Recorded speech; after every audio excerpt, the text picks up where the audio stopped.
I'm Toddleen Dafflin, and here's another Sun TV News Alert. $5,400 forthwith or 6 months in Grand Turk prison.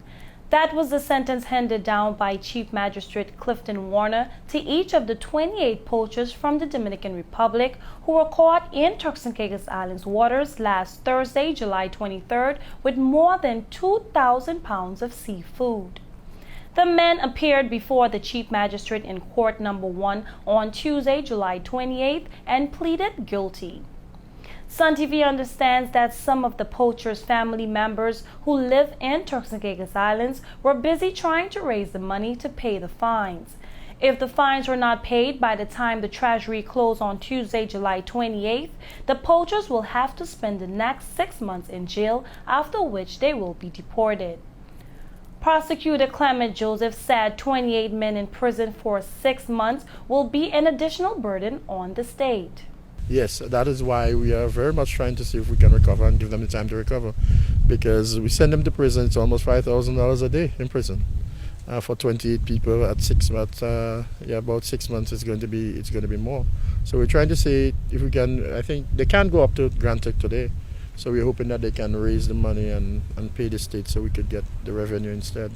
Clement said he was satisfied with the sentence. They were equitable. There is a case of the Court of Appeal in Bahamas, a similar case, Bello against where for similar offenses. The captain, in that case they had a captain, he was fined $20,000 and the Court of Appeal brought it down to $10,000 and the other persons brought it down from $10,000 each to $250 each.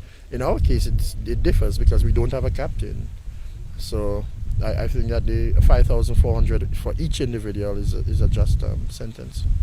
Jose Perez, a Dominican national who lives in Providenciales, said the TCI government should get to the bottom of the situation by contacting the government of the DR to find out who are the big men who are in charge of the illegal fishing, otherwise it will keep happening. Turks and Caicos government need to talk to the Dominican government and get to the bottom of it. Why? Because if those fellas, if they don't do what they have to do about it, then the same men, the big men who are in charge of them, who have them fishing in illegal water, he's gonna keep doing it. So I feel like the Turks and Caicos government need to contact the Dominican government and find out, like the police or something over there, find out who are the right men who got them doing illegal things. Because they charge them today, they might release them and pay whatever, but guess what? And the end of the day, they may going back and do the same things. So somehow, so in order for that, the government to avoid those things, they have to contact the Dominican government and do what they have to do, get to the bottom of it. The 28 poachers were fishing in 14 unlicensed vessels about 7 miles off Bush Key when they were apprehended by officers from the Department of Environment and Maritime Affairs who received a tip-off from the TCI's Marine Police Air Patrol. They were found with illegal spear guns, breathing gear, 1,462 pounds of lobsters, including 69 egg-bearing lobsters, and an undisclosed amount of conch. They also had 465 pounds of parrotfish. Paul Dickinson, one of the officers from DEMA who caught the poachers, said they tried to escape at first but offered no resistance. Well, obviously, they ran at first. And because of our vessels being way more powerful than theirs, they pretty much just easy to be apprehended. But when they were apprehended, there was no resistance at all. We observed the situation first.